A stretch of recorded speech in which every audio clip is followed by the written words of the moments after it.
Asia cup trophy వివాదం ఇప్పట్లో ముగిసేలా లేదు. ఆసియా కప్ ముగిసి దాదాపు 3 రోజులు కావస్తున్నా రెండు దేశాల మధ్య మాటల యుద్ధం ఆగటం లేదు. తాజాగా ఆసియా కప్ ట్రోఫీపై కొత్త వివాదం తెరపైకొచ్చింది. భారత జట్టుకు ట్రోఫీని ఇవ్వడానికి నిరాకరించిన నఖ్వీ ట్రోఫీ కావాలంటే ఒక కండిషన్ పెట్టినట్లు ఇప్పుడు వార్తలు వినిపిస్తున్నాయి. ట్రోఫీ కావాలంటే టీమిండియా కెప్టెన్ సూర్యకుమార్ యాదవ్ స్వయంగా ఏసీసీ కార్యాలయానికి వచ్చి తీసుకోవాలంటూ పాకిస్తాన్ మీడియా సంస్థ వార్తలు రాస్తున్నాయి. దీంతో నఖ్వీ వ్యాఖ్యలపై బీసీసీఐ తీవ్ర ఆగ్రహం వ్యక్తం చేస్తోంది.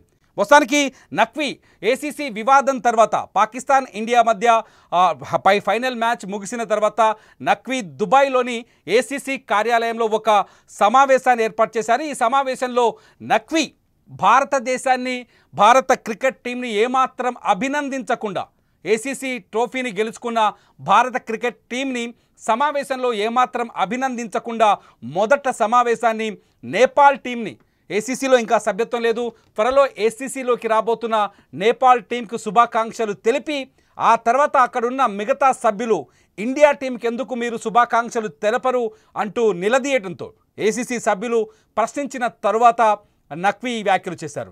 నఖ్వీ ప్రస్తుతానికి ఏదైతే ట్రోఫీ ఉందో, ఏషియా క్రికెట్ కౌన్సిల్లో విజేతగా నిలిచిన, క్రికెట్ కౌన్సిల్ ట్రోఫీలో విజేతగా నిలిచిన భారత జట్టు ఏదైతే ట్రోఫీ తీసుకోకుండానే ఇండియాకి తిరిగి వచ్చిందో, ఆ రోజు చాలా స్పష్టంగా భారత క్రికెట్ టీం అధినేత సూర్యకుమార్ యాదవ్, కెప్టెన్ సూర్యకుమార్ యాదవ్ చాలా స్పష్టంగా చెప్పారు, రక్తం అంటిన చేతులతో మేము ట్రోఫీని తీసుకోబోము అంటూ అక్కడ ట్రోఫీని రిజెక్ట్ చేశారు నఖ్వీ చేతుల మీదుగా. నిజానికి పీసీబీ అధ్యక్షుడిగా ఉన్నాడు నఖ్వీ, అట్లాగే ఏసీసీ అధ్యక్షుడిగా కూడా ఆయనే ఉన్నాడు. అంతేకాదు ఆయన పాకిస్తాన్ హోంశాఖ మంత్రి కూడా. భారత్పై జరిగిన దాడుల వెనుక నఖ్వీ కుట్రబుద్ధి, కుటిల బుద్ధి కూడా ఉంటుంది, నఖ్వీ కుటిల ఆలోచనలు కూడా ఉన్నాయి. ఈ నేపథ్యంలోనే ఆపరేషన్ సింధూర్ కావచ్చు, ఆ తర్వాత అంతకుముందు పహల్గామ్ అటాక్ కావచ్చు, ఈ పరిణామాలన్నింటి మధ్య ఇండియా పాకిస్తాన్ మధ్య తీవ్రమైన వివాదాలు తలెత్తాయి. ముఖ్యంగా క్రికెట్ విషయంలో భారత టీం చాలా కఠినంగా వ్యవహరించింది. పాకిస్తాన్ టీంకి షేక్ హ్యాండ్ ఇవ్వలేదు, పాకిస్తాన్ టీంను పట్టించుకోలేదు. ఈ నేపథ్యంలోనే విజేతగా, ఫైనల్ మ్యాచ్లో విజేతగా నిలిచినప్పటికీ కూడా నఖ్వీ చేతుల మీదుగా, ఏసీసీ అధ్యక్షుడిగా ఉన్న నఖ్వీ చేతుల మీదుగా ట్రోఫీని అందుకోబోమని చాలా సింపుల్గా ట్రోఫీని వదిలేసి వచ్చింది.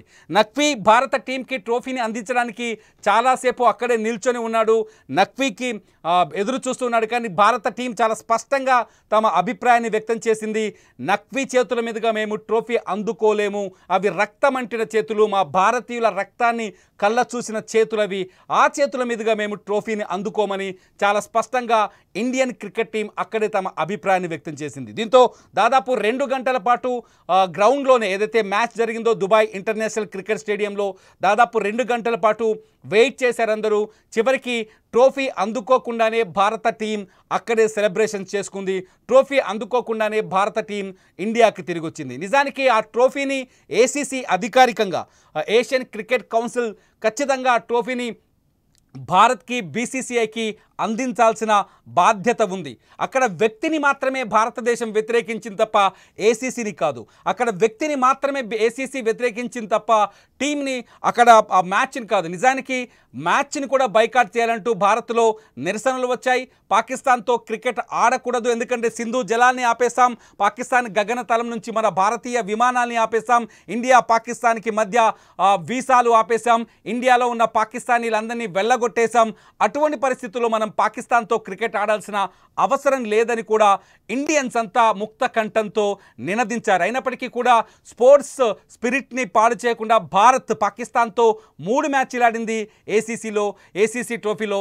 ఈ 3 మ్యాచ్ల్లో భారత్ వరుసగా 3 సార్లు పాకిస్తాన్ని చిత్తుగా ఓడించింది. ఫైనల్లో కూడా పాకిస్తాన్ని చిత్తుగా ఓడగొట్టింది. కానీ కప్పు విషయంలో, ట్రోఫీ విషయంలో మాత్రం చాలా స్పష్టంగా మొదటి నుంచి తమ అభిప్రాయాన్ని వ్యక్తం చేసింది. కానీ నఖ్వీ అహంకారపూరితంగా నఖ్వీ మొదటి నుంచి ప్రవర్తిస్తూ వస్తున్నాడు.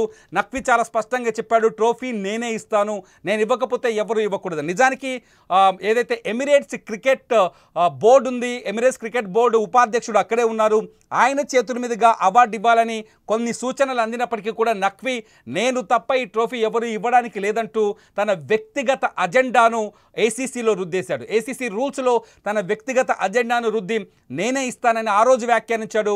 ఇవ్వకుండానే, ఎవరి చేత ఇప్పించకుండానే ట్రోఫీని తీసుకొని వెనక్కి వెళ్ళిపోయాడు. చాలామంది ప్రపంచ వేదిక పైన, క్రికెట్ వేదిక పైన అందరూ చెప్పారు నఖ్వీ ఒక దొంగ, భారతదేశానికి సంబంధించిన ట్రోఫీని ఎత్తుకెళ్లాడని. నఖ్వీ ఇప్పుడు ప్రస్తుతానికి ఆ ట్రోఫీ ఏసీసీ ఆఫీసులోనే ఉన్నట్టుగా తెలుస్తోంది. అయితే ఆ ట్రోఫీని అందుకోవాలి అంటే మన సూర్యకుమార్ యాదవ్ అక్కడికి వెళ్ళి నఖ్వీ చేతుల మీదుగానే అందుకోవాలట.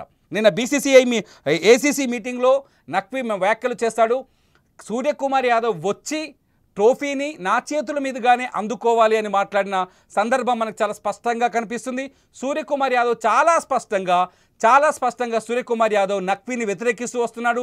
సూర్యకుమార్ యాదవ్ చాలా స్పష్టంగా చెప్పారు, గెలిచిన కప్పుని అట్లాగే ఆ మ్యాచ్ ఫీజుని ప్రతిదీ ఏదైతే పహల్గామ్ బాధితులు ఉన్నారో వాళ్ళకి, అట్లాగే పహల్గామ్ ఘటన తరువాత భారతదేశం కోసం పోరాటం చేసిన మన మిలిటరీ ఆర్మీ వీరులకి ఆ మ్యాచ్ ఫీజుతో పాటు ట్రోఫీని, గెలుపుని అంకితం ఇచ్చానని ప్రకటించారు. అంత శక్తివంతమైన, అంత ఎమోషనల్తో కూడిన ఆ ట్రోఫీని నఖ్వీ చేతుల మీదుగా తీసుకునే స్థితి భారత క్రికెటర్లు చేయరు. సూర్యకుమార్ యాదవ్ చేయడని తెలిసే, అంటే ఇండియాకి ట్రోఫీ అప్పగించే ఉద్దేశం లేని మొహసిన్ నఖ్వీ నక్క మాటలన్నీ మాట్లాడుతున్నాడు. ఇండియాకి ట్రోఫీని అప్పజెప్తే పరువు పోతుంది పాకిస్తాన్. ఎందుకంటే పాకిస్తాన్ పోరాడి ఓడిపోయింది, గ్రౌండ్లో పిచ్చి చేష్టలు చేసి ఓడిపోయింది. భారత క్రికెట్ టీంని రెచ్చగొట్టిన భారత క్రికెట్ టీం రెచ్చిపోలేదు. ఇన్ని చెత్త పనులన్నీ చేసిన పాకిస్తాన్ టీం ఇప్పుడు భారతదేశాన్ని అవమానించాలనే ఉద్దేశంతో ఏ వంక దొరికితే ఆ వంకని వాడుకుంటుంది. ఇవాళ నఖ్వీ చెప్తున్నాడు, సూర్యకుమార్ యాదవ్ వచ్చి స్వయంగా తన ఆఫీస్కి వచ్చి తీసుకోవాలట. అరే భయ్, దేశం కోసం ప్రాణాలు ఇస్తాం, ట్రోఫీని వదిలేయలేమా? దేశం కోసం ఈ భారత భూమిలో పుట్టిన వాళ్ళు, ఈ గడ్డ మీద పుట్టినవాడు దేశం కోసం ఈజీగా చాలా సునాయాసంగా ప్రాణాలే ఇస్తాడు. నీకు ట్రోఫీ ఏంట్రా భయ్? ఎప్పటికైనా వస్తుంది ట్రోఫీ. గతంలో చాలాసార్లు ఇలాంటి వివాదాలు జరిగాయి. 2002లో జరిగింది, 2018లో జరిగింది, ఇప్పుడు 2025లో. 1996లో కూడా ఇటువంటి విషయాలు వచ్చినప్పుడు సామరస్యంగానే ప్రతిసారి పరిష్కారం జరిగింది.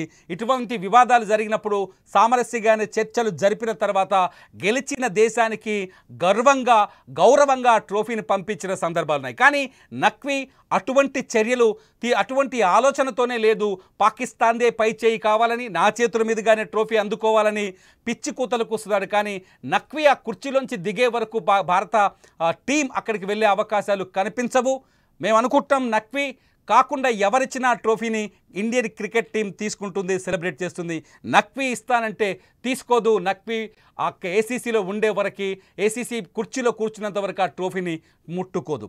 నఖ్వీ దుష్ట కోరికలు, నఖ్వీ దుష్ట ఆలోచనలు నశించాలని కోరుకుంటుంది భారత్.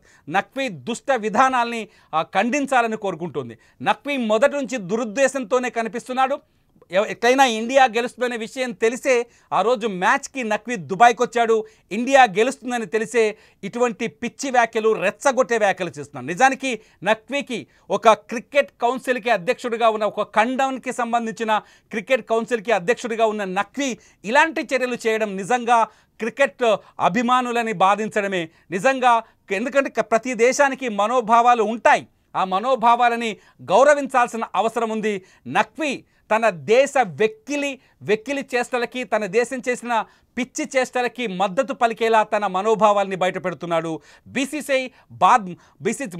భారత క్రికెట్ టీం తన దేశం పడిన బాధను మాత్రమే వ్యక్తం చేసింది. ఈ విషయానికి తేడా తెలియకుండా నఖ్వీ పిచ్చి కుక్కలాగా ప్రవర్తిస్తున్నారని సోషల్ మీడియాలో అతన్ని తీవ్రంగా వ్యతిరేకిస్తున్నారు. మీరేమనుకుంటున్నారు? నఖ్వీకి చెప్పినట్టుగా సూర్యకుమార్ యాదవ్కి వెళ్ళాల్సిన అవసరం ఉందా? ఏసీసీ ఆఫీస్కి, నఖ్వీ ఆఫీస్కి వెళ్ళి సూర్యకుమార్ యాదవ్ నఖ్వీ చేతుల మీదుగా ఈ కప్పు తీసుకోవాల్సిన అవసరం ఉందా? ఏం చేస్తే బాగుంటుంది? ఈ వీడియో కింద మీ అభిప్రాయాన్ని కామెంట్ చేయండి. చూస్తూనే ఉండండి లైవ్ అప్డేట్స్ కోసం, క్రికెట్ అప్డేట్ కోసం సుమన్ టీవీ డిజిటల్ లైవ్, అట్లాగే సుమన్ టీవీ లైవ్.